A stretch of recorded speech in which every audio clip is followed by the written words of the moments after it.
Children of God, across Asia, different countries deal with adultery in very different ways, especially when women are involved. In some places, influenced by strict implementations of religious law, adultery can bring severe punishment. For example, in countries like Iran or Saudi Arabia, adultery can lead to imprisonment or other serious penalties under their legal systems. In some societies, women often suffer greater social shame than men when such cases become public. In other Asian countries like South Korea, adultery used to be a criminal offense, punishable up to 2 years, but the law was later removed in 2015.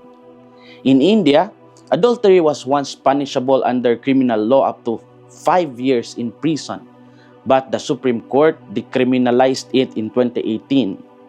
The court clarified that while adultery is no longer a criminal offense, it is still a valid ground for divorce, for judicial separation, or maintenance issues under various personal laws.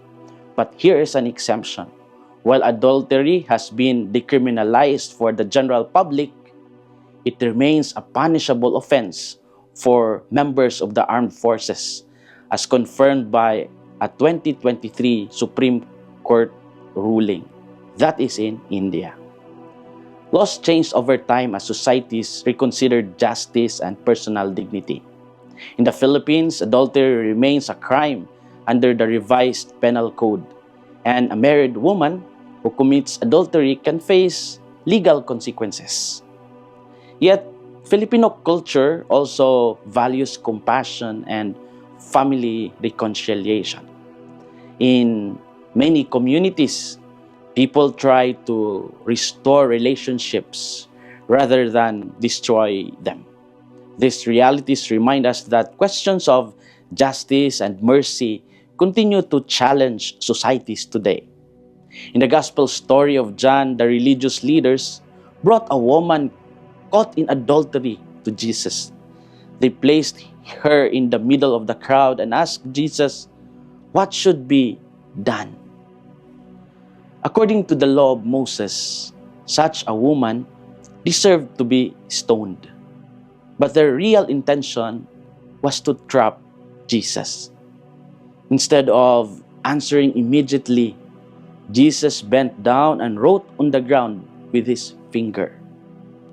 Then he stood up and said, "Let the one among you who is without sin be the first to throw a stone at her." And one by one, the accusers left until no one remained except Jesus and the woman. What are our inspirations for today? First, look at your own heart before judging others. The crowd felt ready to punish the woman. They pointed fingers and held stones in their hands. It was easy for them to focus on her sin. Jesus shifted the focus. His words forced each person to examine their own conscience, and when they did, they slowly walked away. Today we live in a world where people quickly criticize others. Social media, gossip, and public shaming make it easy to condemn. Yet the gospel invites us to pause and look at our own hearts first. Second, mercy gives people a chance to change. Jesus did not deny that the woman made a mistake. He did not say that sin did not matter, but he chose mercy instead of humiliating her. He protected her dignity in front of the crowd. Then he encouraged her to begin a new life. This reminds us that God's mercy always opens a door to transformation. Our past does not define our future. Let me stress this again. We are not defined forever by our past mistakes. When we receive mercy, we also learn to give mercy.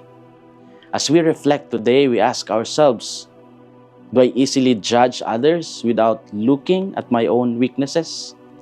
When someone fails, do I choose condemnation or compassion? If God gives me another chance, how do I begin again with a better life? Children of God, the crowd came with stones in their hands, but they left with quiet hearts. The woman who expected punishment received mercy instead. That mercy did not ignore the truth, but it opened a new future. Our world often chooses quick judgment and public shame, but the gospel teaches us a better path. We remember that we also need forgiveness. We remember that every person deserves dignity. When we put down our stones, we begin to understand God's heart. When we offer mercy, we reflect the love of Christ.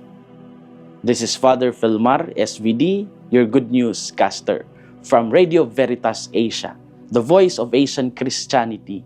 And may the Almighty God bless you, the Father, the Son, and the Holy Spirit. Amen. Thank you for watching and listening. Stay inspired every day with our daily reflections.